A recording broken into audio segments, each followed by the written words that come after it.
Yeah. Yeah. And Yeah. so whenever all of these other students were coming in and saying, I'm going to create a textile piece for builders, I'm going to have high vis work. And the tutors would go, ooh, yeah. Have you looked at the work Yeah, of yeah. no.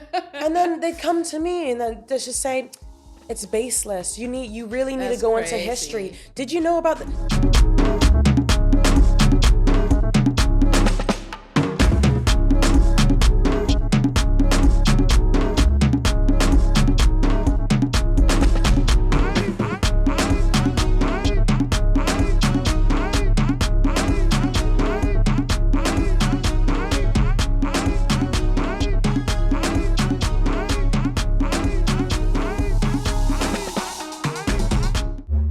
Welcome back to Creative Frequency. In today's episode, we're exploring how visual art can serve as a powerful tool for reclaiming narratives that have been marginalized or erased. I'm joined by Aislinn, an artist and designer whose work delves into identity, race, and femininity through an Afrofuturistic lens. She creates vessels for exploring the nuanced intersections of culture, race, gender, and personal history. Her evolving body of work challenges stereotypes, celebrates identity, and creates unapologetic spaces where complexity can exist authentically and boldly. She recently been awarded the Emerging Digital Artist of 2024 by the African Women in Arts Awards and is currently working with St Albans Museum to highlight Black historic voices. Welcome. Hello. I felt like that was a whole struggle. Yeah. Oh God. It's a mouthful. But yeah, you've done such amazing work already, and I'm Thank you. so excited to have you here. I've been a silent admirer of your work, and yeah, I feel honored to have you here with me and really delve into the work that you've been creating because it's so powerful, and I really love what you do in terms of highlighting the Blackness in your work. And yeah, I wanted to learn more about it. So Thanks. yeah, thank you. How are you feeling? How was your day? Yeah, everything's great. I'm honored as well, so thank you for having me. Everything's been great. I've had a smooth day up until getting here. Yeah. There was a lot of delays, knock-on delays, but I've come from the other side of London. Okay. But I left at the right time, and This it's is, always just happens it like this. It happens whenever you've got somewhere that you have to be. Yeah. All of a sudden, it's we have to stop. We have to hold the train. We have to do this. Yeah. So Yeah. Yeah. But other than But that, you're here now. You're yes, here now. here now. Perfect. I guess for those who don't know your work and they want to learn a bit more about you as the artist, but also a bit more about the work, can you give us a whistle stop tour? Where did it start? And how's your journey been going so far? Yeah, so with myself, Mhm. I've always been inclined to art. I've always been enamored by it.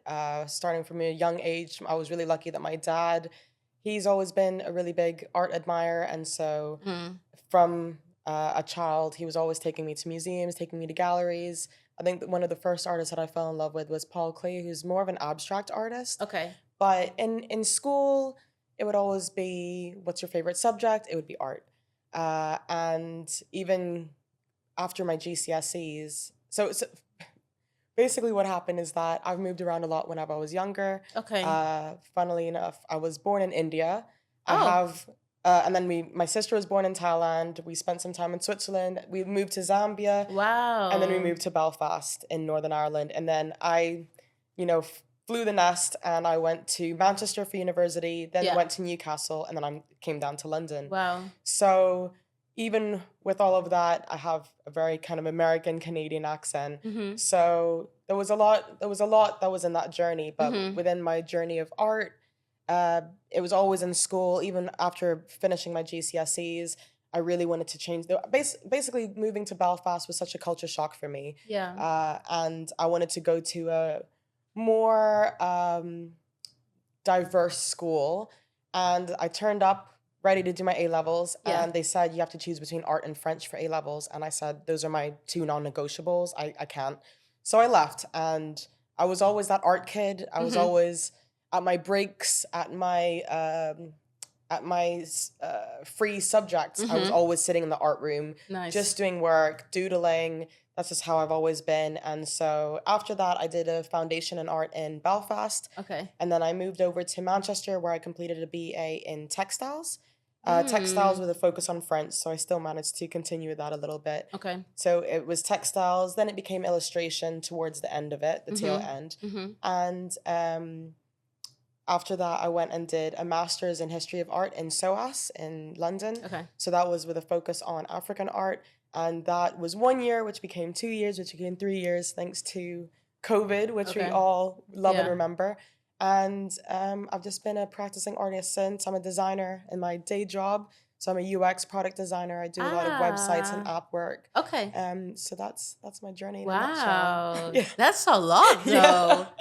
That's crazy. Yeah, I guess with all these different places, what's the one thing that you remember of all of these places that continuously comes back into your work? I think it's the culture that I was seeing. Okay. But for me, it was more of an internal that I was bringing out to the external. This moving around, culture shocks, having to adapt, having to assimilate, having to be perceived in certain ways, being put in a box in other ways. That's, I think I was grappling with so much that my output of dealing with a lot of that just became my art.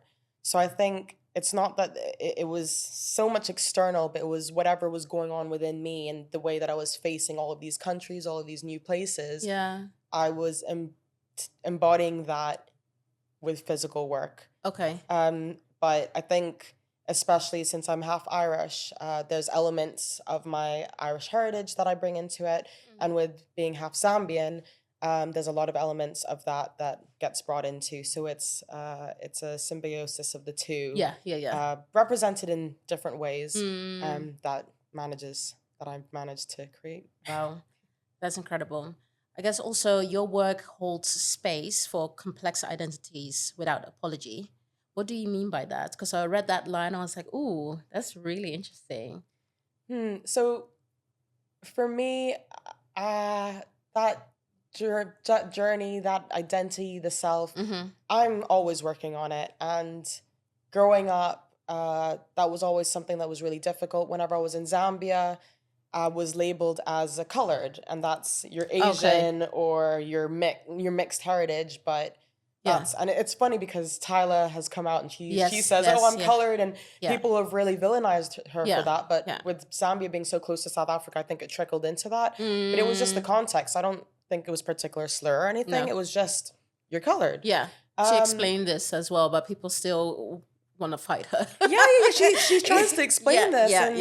And it's just that over there, I understand that maybe in the global context, people don't like that word. Even people of color, women of color, what is that? But down in Southern Africa, colored is just what it's saying. It's not anything wrong particularly by it. It's just what has happened. But I think in Zambia, so I was faced with that, but I never really got pointed out as being so much of an other. Okay. And so moving to Belfast, that was the first time that I was othered. I was a really, really smart kid as well. And people would say, "Oh, what's this kid from Africa? Like, how is she getting better marks than us?" And that's whenever I started to really deal with a lot. And I moved whenever I was 14.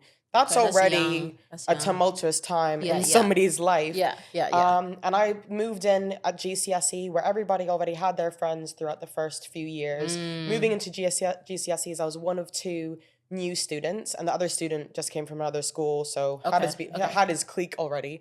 And I was stepping into that. And not only was there that, but in Belfast, there's a lot, I don't know if you know, but there's a lot of religious tension. Okay. And there's a whole thing about, are you Catholic, or are you Protestant? And it goes back years. It basically goes to whenever the Britain colonized Ireland. They tried to stamp out Irish culture. And so Ireland managed to win back most of Ireland, but Northern Ireland is still part of the UK. So that's still under British rule per se. They have their own parliament, but it's a little bit separate. And what happens is that if you're Northern Ireland, it's about 50-50 of Irish people, per se, and British people. And with my name, Aislinn Finnegan, another layer to the identity, because that's very, very Irish and I don't look Irish. So I was then being told that there were some places where I couldn't say my name. And really? Yeah, so because if I went to a British area with British flags, for example, the 12th of July, that's when the King William, you know, there's a lot of historic, but they have bonfires, there's parades, and a few years ago, well, there's still a lot of tension. You know, the police come out every 12th of July, but a lot of Irish people would leave Belfast in that time because you wouldn't want to be around, you wouldn't be walking to the street just in case somebody goes, hey, where are you from?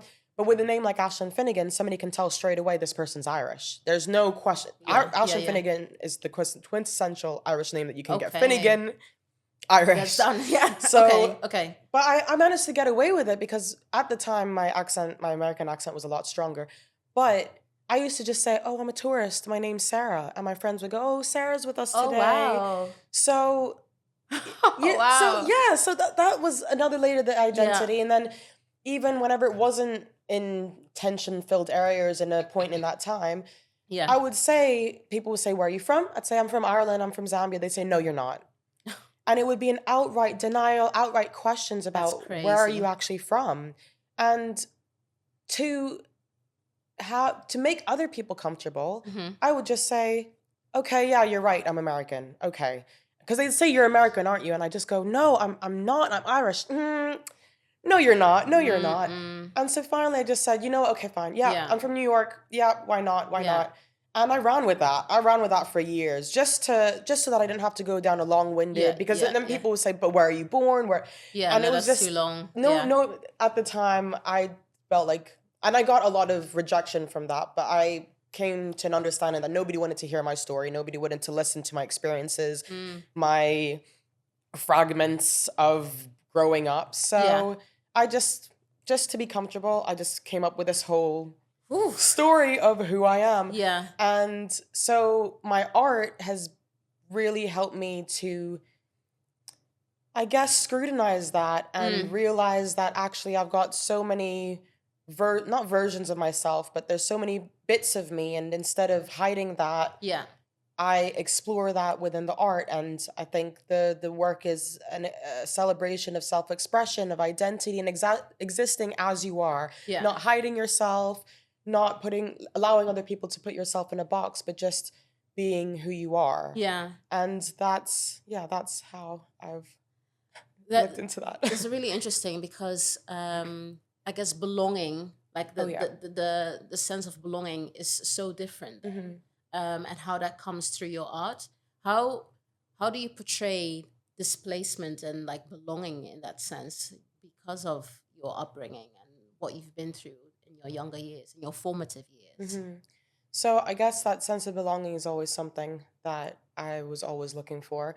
Even whenever I flew the nest and I was going Manchester, Newcastle, London, even that, and even looking to the future, I was always saying, oh my gosh, whenever I want to be that nomad. I want to move around. I want to do this. I want to do that. But really dismantling that in therapy and self-reflection, I realized that actually not having a home, not having a consistent place actually can do a lot to your psyche. It's because you're so all over the place and you're trying to figure out, and you start changing who you are for the different groups that you're in because you're so used to that change.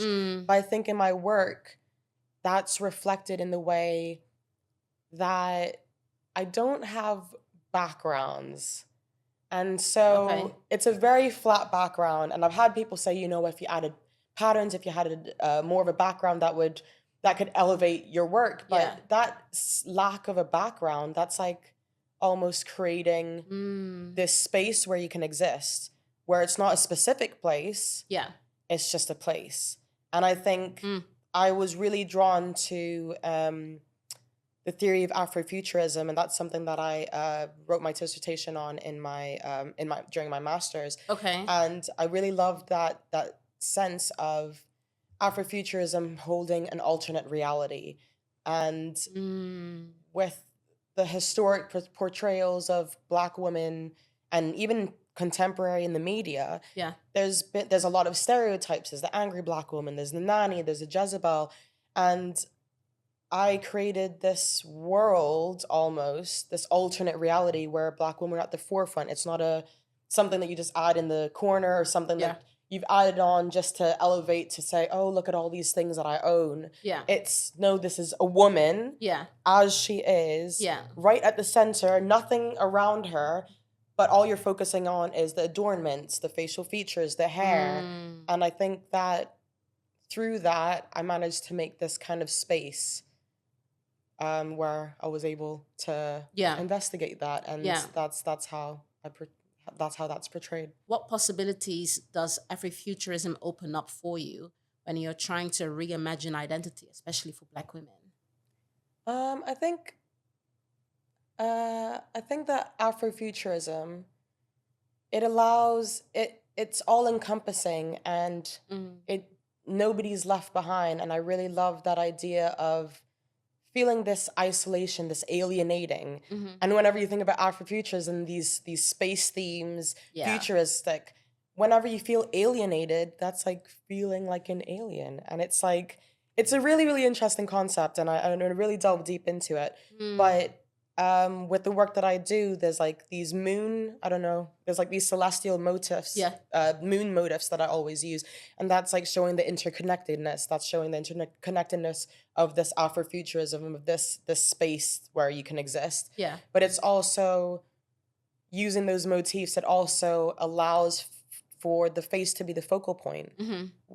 The first thing that you notice, of course, I have bold colors, but you always notice these repeated motifs of these moons, and it draws your eyes straight to the face.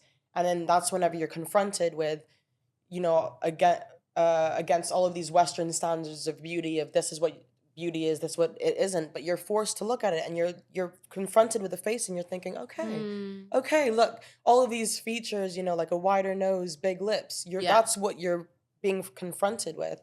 And I think just in terms of identity, it's just allowing that space for unapologetically being at the forefront. And I think that's where I managed to work with Afrofuturism. What has been the feedback? Like people witnessing the work, what is like the most common thing that people say when they see the work? Whenever I started, there was a lot of negative feedback. Really? Like a lot. But that is because I was in Manchester, and it was maybe 120 people in my course. And it was pretty much all white. And people didn't know. I would go to what do you call them whenever all of the students are together and you're not analysis. I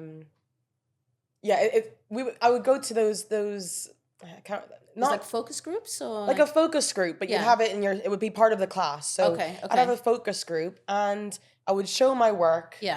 And I would get, oh, okay, yeah. And then it would go to the next person. They would go home with pages and pages of notes. And oh wow, okay.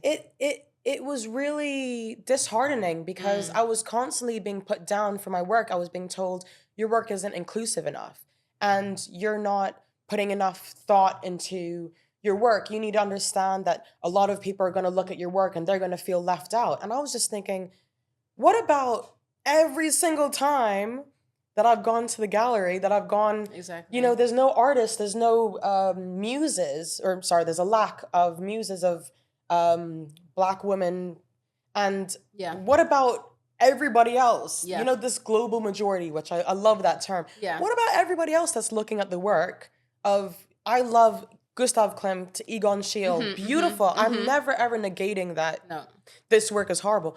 But also you look at it and you go, oh, you don't see what about yourself me, represented. Yeah. And so whenever all of these other students were coming in and saying, I'm going to create a textile piece for builders, I'm going to have high vis work, and the tutors would go, ooh, yeah. Have you looked at the work of, no. And then they come to me and then they just say, it's baseless. You really need to That's go into history. crazy. Did you know about the I'm not upset, but I have this personal vendetta against Yinka Shonabara. I don't know if you know him. No. He's a extremely prestigious, famous Okay. textile artist, African textile artist, and he's like well known. He's well known throughout, but that was all they said. And in the beginning, I was like, yeah, okay. But every tutorial, Yeah. what was his name? Uh, Yinka Shonaba. And I was just like, do you not know? Anyone else? Is there anybody else Yeah, yeah. that you're aware of? And so honestly, in the beginning, it was difficult, and I was constantly being told, "You're not doing this right. You're not doing that right. Where's the?" And it's like I had to come to each tutorial and teach everybody else Yeah. why I was doing this. What's the history? What's this? What's that? Whereas everybody else would just say, "Oh, I've got a child. I kind of want to design for children." Amazing. And that's enough. You didn't need the background. They didn't need all of that weight. But so towards the end of my degree, I just I came to this point and I just said, you know what, a degree is a degree. I'm going to do whatever I want. Yeah. So I was going in, they were saying the same things, and I just went, yeah, okay, yeah, thank you for your opinion.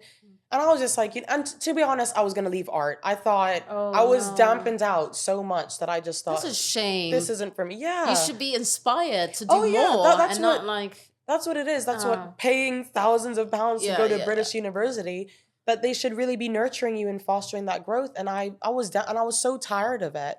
And it was actually really interesting because then there was like a Black student manifesto that at the very, very end, there was a get together. Yeah. And I went in and there was only about 6 of us out of the whole school.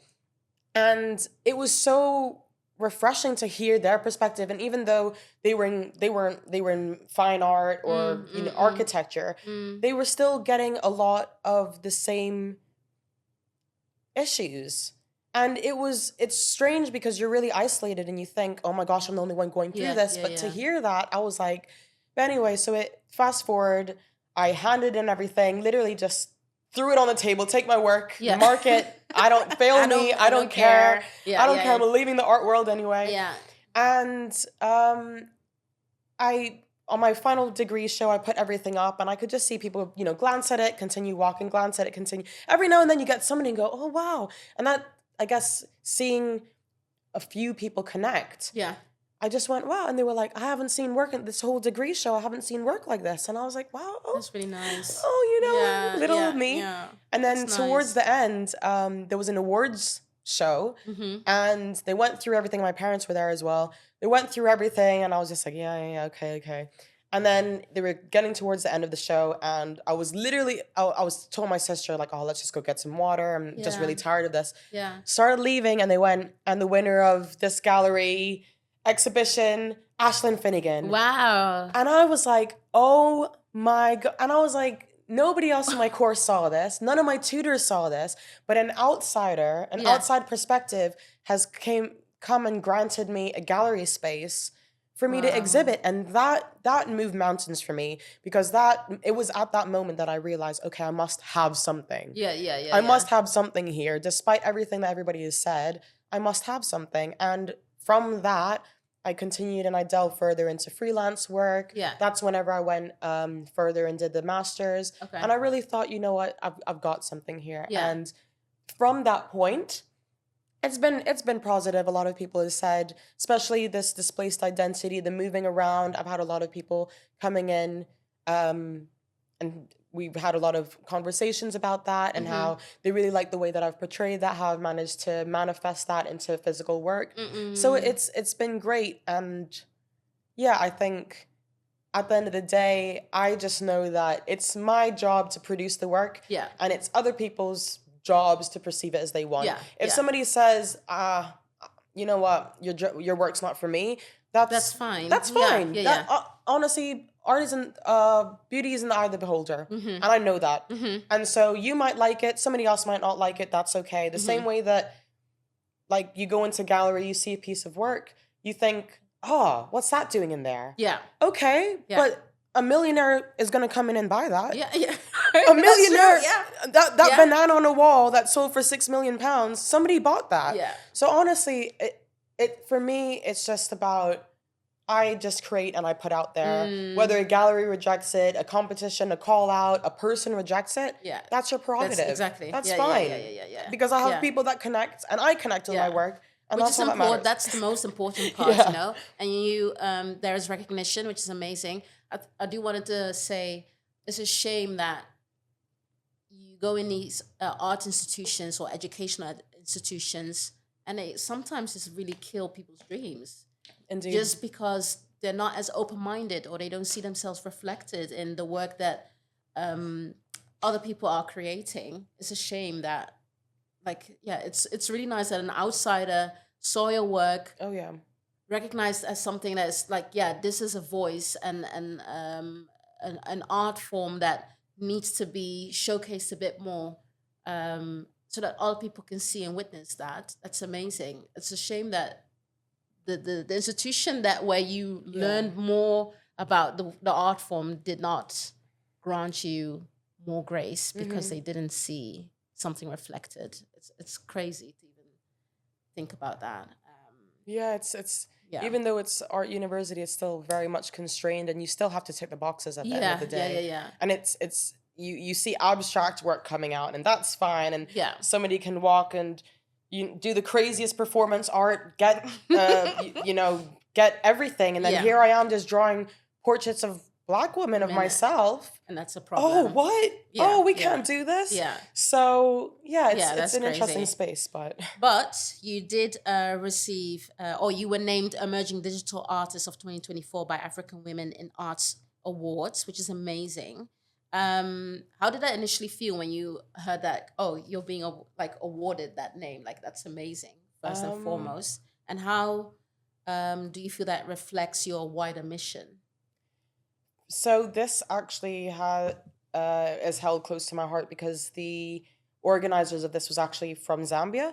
Oh. So, and I'm really sad because they had an exhibition in Zambia in early January. Yeah. So I was meant to attend. There were other artists that attended, but unfortunately with the timings, I wasn't able to attend. So that really broke my heart. But to find out that they were actually from Zambia and I was nominated and won as a Zambian artist as well. That was phenomenal. And it really, amazing. Yeah, it really meant a lot. And they're having an artist residency coming in July as well. Okay. So I've applied to that and hopefully I can get into there. But it meant a lot. And I think in my wider mission, being a digital artist is great. But I really want to continue to evolve my practice, and I want to go. I mean, I started this with textiles, and that was always something that I really, really loved anyway. And I kind of want to transcend a little bit into more fine art, more mixed media. Yeah. Because it's one thing to say digital illustration, that's fine, but it's on technology. And with working on design programs like Procreate, Photoshop, Illustrator, you get obsessed with perfection because in real life, you can make something, you make a hole or you make a line, you draw a line off, you have to work with it. Yeah. Whereas on a screen, you make a mistake. You can correct it. Just correct it in 2 seconds. Yeah. And I want to release my creativity of not being so focused on that perfection and allowing more experimentation. I think in order to evolve as an artist, you need to always be welcoming new ways of processing, new ways of working. Yeah. And I think being able to go outside of digital art alone, I think that would just be really, really empowering. So I'm working on some paintings, working on some stuff. Yeah, I'm just trying to broaden my horizons. That's really cool. You're also working with St Albans Museum toward the end of the year to highlight Black historic voices. Can you tell us a bit more about the project and what stories you are mostly eager to bring forward through your art? Yeah, so with that project, the background was that they were doing some work with the St Albans Museum, and they realized that there was a lack of Black voices, Black narratives. Okay. And so they wanted to elevate that through an exhibition. So I'm working with a few other artists as well. It's not collaborative. We're all bringing in our own pieces of work. Okay. And we all had to submit which which topic that we'd like to follow. Yeah. And so I got the one that I wanted, which was investigating Western standards of beauty and how what that can do to somebody, what that can do to somebody's identity. So I'm still waiting on the research package. Okay. But that's something that was already what aligns with my work. That's what I work with anyway. Okay, So okay. I was really excited to be chosen. That's really for that. cool. I love that. You're finding these opportunities, and Oh yeah. also institutions are coming up to you saying like, we know that we're missing this in our spaces. We want you there to like highlight that. It means a lot. So yeah, that's perfect. You mentioned earlier about your studies at SOAS. I wanted to ask you as well, how was deepening your academic understanding of African art and African history really, how did that influence the work that you're producing? So I think whenever I did my undergrad and I started doing these portraits, I already had to have quite a lot of background context to back up my work. Yeah. And so going to SOAS, I really wanted to be able to articulate myself, articulate my own practice, but also understand what is actually going on historically, contemporarily within the diaspora within Africa. And so the intent was to go and really delve deep into that. However, it didn't really work out in that way. Only as and it's a kind of a running joke between some SOAS students. Okay. But especially within the arts, there was a really big disparity between what was offered as Asian modules and the African modules. Okay. So even the first year that I went, it was meant to be first 1 year, and I joined, and they said, "Oh, well, those African modules that you'd chosen, they're actually on pause this year." I've heard something like this with like a few other people that I know that went specifically for that, and then they heard that they were pausing everything. Yeah, they That's said, crazy. "Oh, we're gonna pause for this year, but if you wait another year, we're gonna That's bring. crazy. Oh, we're hiring this lecturer. We're doing this. We're doing that." So I tried to make do there, bad. but the thing is that when you look at the modules that they had on the Asian side, those were so granular. It was like Indian temple of the 15th century, North Korean, costume of so and so. But then you get to the African modules, and bear in mind there was about 45 modules on Asia, Middle East. Okay. And about 5 on Africa. Oh. And with Africa, this was sweeping of modern African art, Western African culture. Like it whenever you saw the comparison, there was no depth, even African film. And it's like you realize how many countries there are, and you're gonna consolidate that into one singular module, but then over there they get so and so from the Shang dynasty, and it was really disheartening because I was like, I've just come all the way, and this is all that you're offering me. And to add on to that, out of all of my modules, and this happened then the next year and then the next year, where they kept on saying, "Oh no, next year." Oh, no. And then COVID happened, and they went, "Oh, because of COVID, I hate that. we're gonna delete using that." they were just using it. But they said, because of COVID, we're gonna delete the smaller classes. So even more classes got canceled, and it was really painful. And there's this whole thing. There was like a running joke of that. This is SOS. This is School of Oriental Studies. There is no Africa here. Yeah. And even in the whole 12 modules that I learned that I took, there was only one Black African that took any of them, which was beyond me. Weird. Like, you're really telling me that you're at the forefront of African studies in all of Europe, and you don't even have like Africans actually teaching. But yeah, so the intent was there. Yeah. I really went in going, I'm gonna be this. Yeah. I'm gonna learn. I'm gonna learn everything. I'm gonna absorb. Yeah. And it just unfortunately wasn't that. I still learned a lot. Don't get me wrong. I still managed to. I took things into my control of my dissertation. I just did a lot of Afrofuturism. I wasn't taught that in any of my modules, but I just thought, listen, I'm really into femininity and Afrofuturism. How can I work with that? So Yeah. I did a dissertation on Zanel Muhali and Wangechi Mutu, Mm. and how they explore femininity and how that's Afrofuturistic and like an alternate reality and just a different perspective, other than the mainstream of, everyday art. And so, yeah, so the intent was there, but unfortunately, like other people that I know that have gone to SOAS for museum studies and arts, shame. it is a really big shame. It's not what it says on the box. If you're honest about it, just say it. But you join in, you pay your deposit, you get in, you get the lesson modules, and you go, sorry, They're really actually deceiving people by doing this. That's crazy. I mean, actually, no, I only graduated 3 years ago. So I was going to say, maybe it's changed, but I don't know. It's too short. It's way too short, but you never know. Your work is really about capturing those narratives, putting them in public display, especially those that are marginalized but often erased.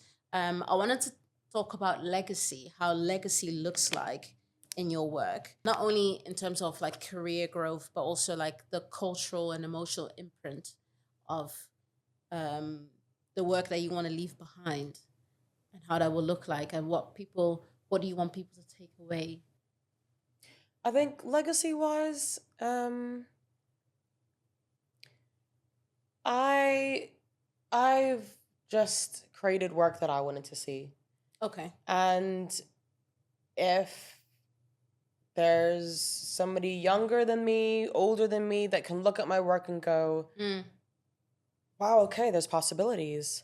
Wow, like this is how it feels to, hopefully if they see in a gallery or something, this is how it feels to see this up there. And it's interesting because you can't, obviously there are a lot of galleries that have this. There's like the 154 art fair, which every time I go, I'm in awe with the talent, and it's amazing because you're actually in a space where everything is by like an African artist or an artist from the diaspora. So if my legacy can be anything, then maybe it's just for a younger generation to be like, okay, this is what I can do. For me, representation is a tool. You see somebody, whether it's not that I want to be a role model, but you see a role model and you go, wow, I want to be like her. I want to be like that. Look at the possibilities that she's had. Oh wow, I can do that too.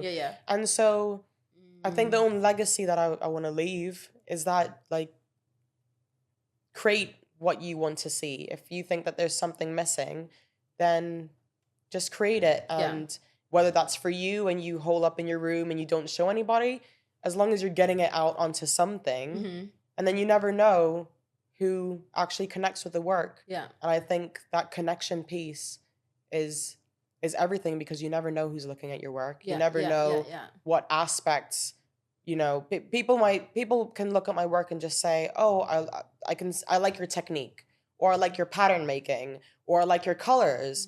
But they can also say, I love your theme. I love the way that you work with hair. I love the way that you portray, the Black female form. So you never know what people are going to see. But I think it's just, the legacy is just create. And if you feel like you're missing in what you're seeing, then just create what you'd like to see.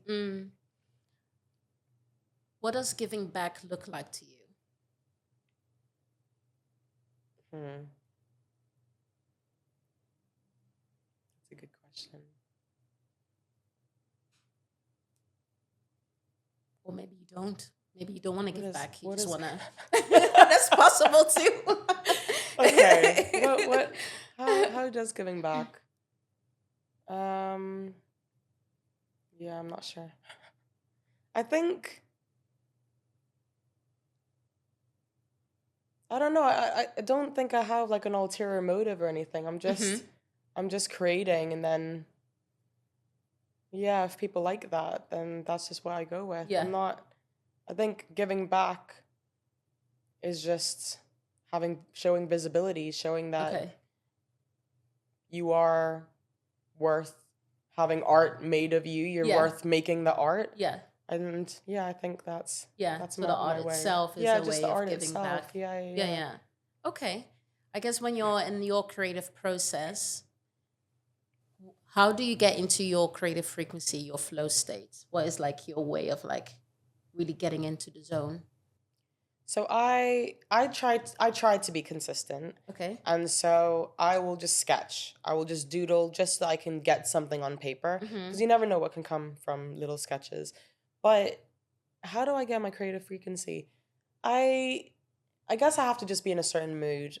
If I'm stressed, I'm not Okay. gonna draw. Actually, a lot of the time that I draw, it's as I've mentioned before, is a creative outlet because for Mm. me, drawing is actually a therapy. This intricate line Agree. work, this pattern work, I actually Mm. go into like a meditative state while Okay. I'm going because I'm focused and I'm just drawing, and it's funny because it just takes your mind off of everything. Yeah. And I mean, not so much now. I'm okay now. But in a lot of my earlier works, you could tell maybe my mental state with how detailed the work was. Oh. Because I'd just be like, oh my gosh, I need to do something. Yeah. And I would just draw and I could sit, or how long it would take, because I draw everything from scratch. I don't copy and paste Okay. the patterns. I don't copy and paste a braid. I will literally, any piece that I make, I've done that pattern over and over. Impressive. And that repetition, Yeah. it's really, really therapeutic. So I think whenever I need maybe comfort or just time to myself, just quiet, then I would go. To be honest, I don't know if I'm super happy and thrilled and rejuvenated and I go to art and not. Yeah. I think it is very much a therapeutic practice in that way. That's interesting. Yeah. So does that mean that so it's like like personal healing in a way? Yes. But if you intentionally want to tap into your creative self, like how does that look like then? If I want to intentionally, that will be more the experimentation. I will just Okay. let it go. Okay. That's actually going with the flow. But whenever it's more precise, whenever it's pattern orientated, whenever it's really focused, that might be more of a healing procedure. But whenever I'm not so focused and I'm outside of that and I'm just playing around with colors, I think it's just experimentation. Yeah. If I want to tap into that positive creative frequency, Yeah. it's about experimentation. I'm just Okay. looking at inspiration, drawing from that, and then just drawing and not really drawing towards something, towards a final piece, but just letting it out and experimenting and just creating just for the sake of creating, as opposed to creating for maybe a commission or creating for the need of wanting to be in that state, I Yeah. guess. Yeah. If that makes sense. Yeah, no, it does make sense. Looking back at like your work and the journey itself, what are things that you would have done differently? Not gone to uni. Okay. So this is what Okay, yes, don't go to university. Don't spend your money. Don't give it to the government. It's also very expensive. Yes, and it gets more and more every year. Every single year. Yeah. So yes, don't go to university. I think the way that they really, in school, they really push you towards it, and they say, okay, maybe 10 years ago, 100% get to uni. But the way that they really say, oh, you're going to fail, I guess you have to go to college. But if you were better, you would have gone to university. And it's like this weight on, maybe much I don't want to pressure. go to university. And you get in university. And honestly, with all of the online resources that we have anyway, especially thanks to COVID, everything's online. What I learned in university, I could have learned in a few YouTube tutorials or a few collated resources from like an artist or just practicing. Yeah. But I think unless you actually want to be a doctor or you want to do law, Where you actually where need you a degrees, need your master's, etc. Yeah. I think especially with creatives, we all get spat out at the end. Like we go through 3-4 years and we're all at the same space. But those people at the very, even with a degree, you're then fighting for jobs that an 18-year-old that hasn't gone to university has gone. So that balance of, well, you need a degree for the job, that's almost like a fallacy now, because if you actually have determination when you're 18, or you get an apprenticeship, or you get a work experience, that experience a lot of the time actually holds precedence to somebody that went to university, because you go to university, you do your exams that you never do again in the real life world. And you come out, you go to these interviews and they say, well, where's your experience? And you're like, well, my experience was 3 years of university studying every day, coming to work, coming to university every day. But then somebody else will go, well, I just did an apprenticeship for 2 years and I know exactly what to do. I know exactly how to talk to people. And so that's the best way, to be honest. Honestly, and I think, especially in the creative industries, I just think that there's a very minute amount of roles that I see now that say must have a degree. And I think even if you applied and you didn't have a degree, but you said, I've done 5 years working at a gallery, or I've done 5 years as a painting assistant, you could get that interview, rather than being £40,000 debt to the government for what? That every year you check, the interest is going up. I'm still paying off my debt. And I don't even look at it, because it's crazy. Even if I look at it, it's higher than it was before. So you know what? Take it. Take my money. Take it. And it's crazy. Yeah, and it's crazy. And I even whenever I'd finished university and I was applying to all of these roles, and initially I'd been trying to apply to galleries as, an assistant or something. And I'm thankful, because after a few months, finally I got an interview and somebody sat me down and said, but you haven't done anything outside of university. And I was like, oh, but I'm an artist. And they were like, no, but you need to volunteer. You need to, because at the end of the day, that's the bittersweet thing about London is that we are the hub. We're the epicenter of culture and the arts. And people from Europe, even further than that, are coming to London for the arts. We are coming to London. And so, okay, you've gotten your degree, but so does somebody from Berlin. So does somebody from America. And we're all coming in. How are you actually going to compete with everybody else? Not only are you competing with people that don't have degrees, but you're competing with people from around the UK and globally. So actually, you need to have a lot to actually show, and that's wherever you get like the Nepo baby and people that have money, because they're able to volunteer, work low-paying intern jobs, and not have to worry about rent, not have to worry about, do I have enough transport money to get me to the actual place? Whereas other people, we can't. Volunteering is time, and time is money. And it's difficult to volunteer whenever you've got bills to pay, you've got rent to pay, and some people are able to do that. Some people can stay at home. My parents aren't here, so some people can stay at home and volunteer while having another job. And so it's really about how you stand out from the crowd. And honestly, these days, everybody has a degree. We all have degrees. And so what's actually going to help you forward? What's going to help you forward, and what makes you stick out? And unless you're doing other things, unless you're maybe doing an apprenticeship or an internship, we've all got a degree. And there's degrees for sports management. There's degrees for everything in the world. And we've all got it. So we're all just coming out and we're just fighting for the same low-paid jobs.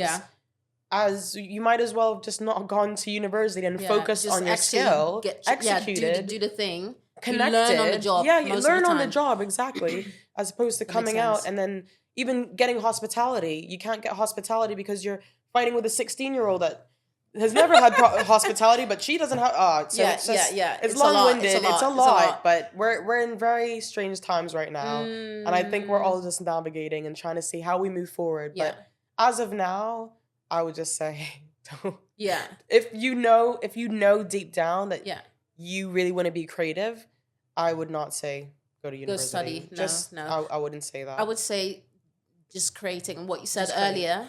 Create the opportunities yourself. Start the thing yourself. I think that is your proof of concept. That's your social proof. That is evidence of the work and your creative flow and juices that you can then say, I've done I've this. done this. Yeah.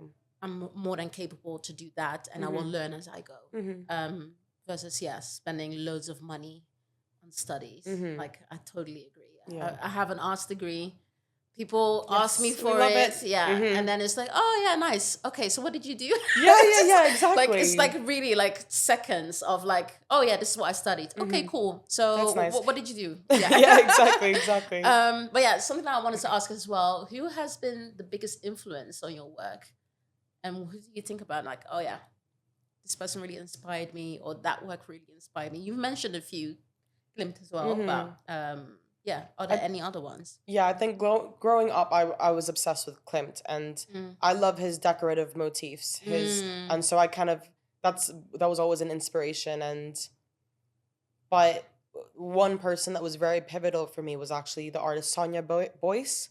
Oh no. So she's a British artist, and whenever I was university in Manchester, I went to a gallery, and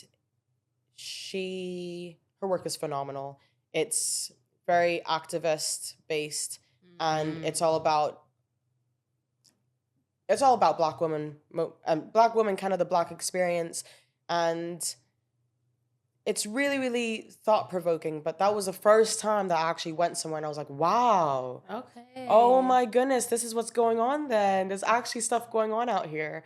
And there was this room, and it was just filled with newspaper clippings and photographs of just black musicians, black singers, black artists. And I was just like, wow, we're really out here. There's actually a lot of people out here. And then there was another wall that there was photos. And it was just different people wearing an Afro wig.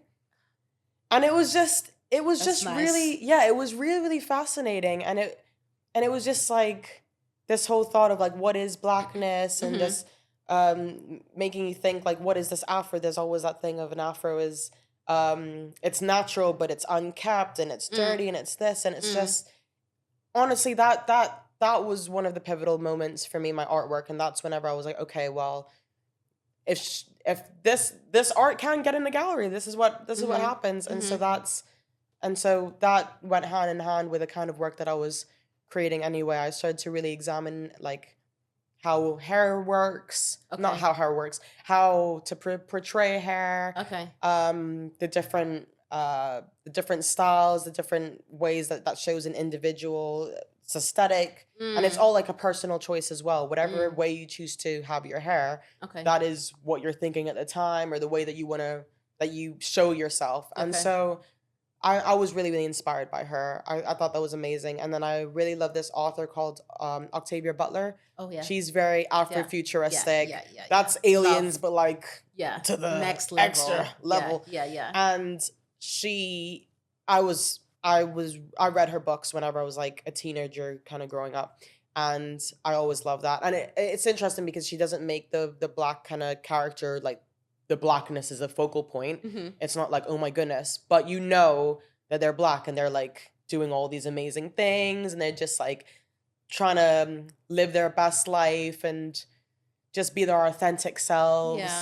That's really cool. Yeah, and so I think those are my two inspirations. Have you experienced anything, it can be anything, that really revealed something about yourself that you were completely unaware of, but has shifted your perspective on your own art?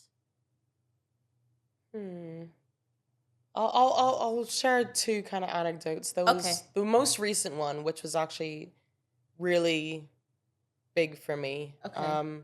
But I was invited to exhibit at the Irish Embassy here, and to have such a history of my Irishness being rejected, to finally, for the first time, be accepted like as an Irish artist. And this just happened in January. But I came home and I was just crying and crying because I had just kind of dealt with the fact that it was just like a part that nobody was welcoming me into. And whenever I was there and I was exhibiting amongst like emerging and other like flourishing Irish artists, I was just like, oh my goodness, like I actually have a space. And people were saying like, like your work, like it speaks volumes. And I think even I portray myself as Aislinn F because, again, going places and I say, oh, I'm Aislinn Finnegan. They say, no, you're not. I've gone to like dentist appointments and they said Aislinn Finnegan. I'd say, oh, yeah, me. And they're like, oh, People really need to check themselves. I hate this so much. But that was a really big kind of catalyst in my identity where I was like, actually, why am I being apologetic about it? Yeah. Like, why? Like, I am actually Irish. Yeah. Like, why is this happening? So I think that was a really big moment for me, and Okay.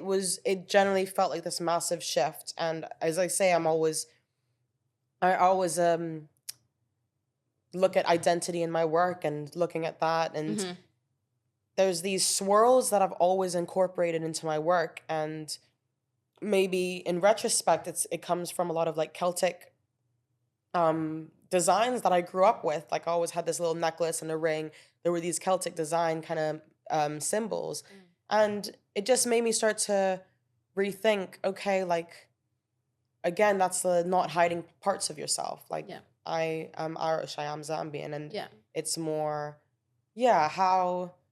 So I'm working now on like how I merge those a bit more, and I think the poignant part of using black so much in my work, it's about blackness and like the power and glory and beauty in that. Yeah.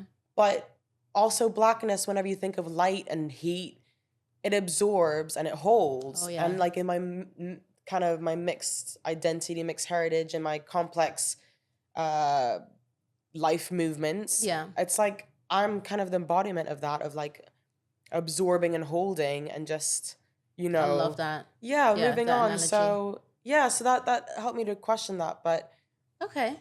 Yeah. But I think the other part that this is what this is what made me really, really resistant and start to push back against the institution. But I had this project whenever I was in university. And it was about punk. Okay. And punk is about resistance, resilience, going against the grain. And at the time, Rihanna had done this photo shoot where she had done like, she had mohawks. You know the one I'm talking? And she had like creepers. And it was like, oh, the resurgence of punk. So I was doing my project on this, and I started looking at to kind of some of the maybe origins and inspirations of punk, like the piercings, like some. And I was like, oh, okay, like this also looks kind of like some traditional, like this, like, there's a lot of like tribal scarifications, a lot of tribal piercings. Oh, that kind of look, oh, I wonder where they got that idea from, since that was happening, hundreds of years ago. But I started looking at it with this lens, and it was very much, I was looking at, and I got put with this group, and we had to come up with a zine together. And I'd brought up my work, and they were like, oh my gosh, this is so interesting. Anyway. So eventually we had to come up with a title for the zine. And the group came up with diversity. Yeah. The title diversity. Okay. Only because of the work that I had. So it was like, okay, that's so you're trying to take because everything was just like Patti Smith, like Sex Pistols, yay. Very like British, very white. Yeah. But then they were like, oh, because of your work, because we've got Rihanna, oh, diversity. Jesus. So I was just like, that's a bit strange, but okay. And then we had this photo shoot, but the model didn't turn up. So I volunteered, and I was like, oh, well, okay, I can put on, like, I can be kind of punk, and I'm really into like my eye makeup. So it's just a thing about me, I'm just obsessed. But I love it though. I just embodied punk for the day, and I was just being like, oh, like really, really grungy. And later on, whenever we were designing the zine, the person who was designing it, we had a bit of a fallout. And the day that it was due, there was a long story short, but we had a fallout because of something that she was doing. And the next day I turned in, and they had removed all of my work. Oh, wow. But they'd kept the photos of me, and they'd kept the title of the zine as diversity. And that hit me. That's crazy. Because I was like, so you're going to use my body so that you can get ticks on your diversity magazine. There was nothing in that zine about anything, any other worldview. That's madness. Yeah, it was full and that was a catalyst for me. That's whenever, and that was together with like the tutors and everything. That was a catalyst where that's whenever I went, you know what, I'm just gonna do whatever I want. Yeah. And I did a retaliation zine in 2 nights of like, you can't call your zine diversity just because you have you know, one Black person and like it was just like really tearing down the institution. I love that. All of That's that. perfect. So yeah, that was the catalyst for me. And that changed. That was like, I'm not gonna go around and hold hands and pick flowers and pretend. I just went, actually, I'm gonna create whatever I want and nobody will treat me like that again. Perfect. Nobody will use me like that for their own gain in that way ever again. So that was a big catalyst. And see where you are now. And see where you are now. See where I am. Well done. Exactly. Done. Well, you have to wrap up because time is actually flying. It's crazy. Yes. But what I tend to do with people, give me one quote that you always rely on when you are experiencing hardship, just for the people that are like, I'm in a dip. Okay. I don't know a quote, but I'll just quickly say like this Chinese fable. Okay. And this keeps me going every day. Okay. But I read it one day and it's really stuck with me. And basically there's this Chinese farmer and he has a horse and the horse ran away one day. And the village comes to them and says, "Oh, you're so unlucky, you've lost your horse." But a week later, the horse comes back and it comes back with this second wild horse. And the village is like, "Oh my gosh, you're so lucky you got another horse." And then a while later, his son goes riding out on this new horse. Yeah. Comes back, his leg's broken. The whole village goes, "Oh my gosh, you're so unlucky. Your son broke his leg on that horse." And then a week later, the military came in and took every able-bodied man under the age of so-and-so. You know what? I think I've heard this and the before. village comes back and says, "You're "Oh so my gosh, lucky. you're so lucky. You're so lucky. Your son gets to stay." And when I read that, it's just that notion of you never actually know. Something could seem horrible at the time. Yeah. But so true. There's always a positive. Even the worst thing in this world that could happen to you, there will be a positive that comes out of it. And even though at that time, other people might even tell you how horrible this is, or you might be telling yourself how horrible this is, you never know what can happen after that. So it's momentary, and we're strong as humans that we move past things and we learn from things. We learn from our mistakes, or we learn from whatever. But that story really got me to like, even if something seems horrible, like devastating at that moment in time, like when a door closes, another one opens. Yeah. And that's just something that keeps me ticking on. Even at the worst of times, I just think, you know what? There's a positive. But there's something, even I can't see right now. Maybe I don't see it in a week. But something good's gonna come out of this. Yeah. Amazing. Thank you so much for your time. Thank you. And for your wisdom as well. It's very inspiring what you're doing, and especially like all the stuff that you just went, like everything that you shared, like the things that you went through, it's madness. Thank and you. That you still managed to create such beautiful art out of all of that horrid experiences. So thank you so much. Thank you. Where can people find you? So you can find me on Instagram mostly. Yeah. So it's Aislinn, so it's AISLINN.art. You can find me there. Okay. Amazing. Thank you. Thank you for listening. Thank you.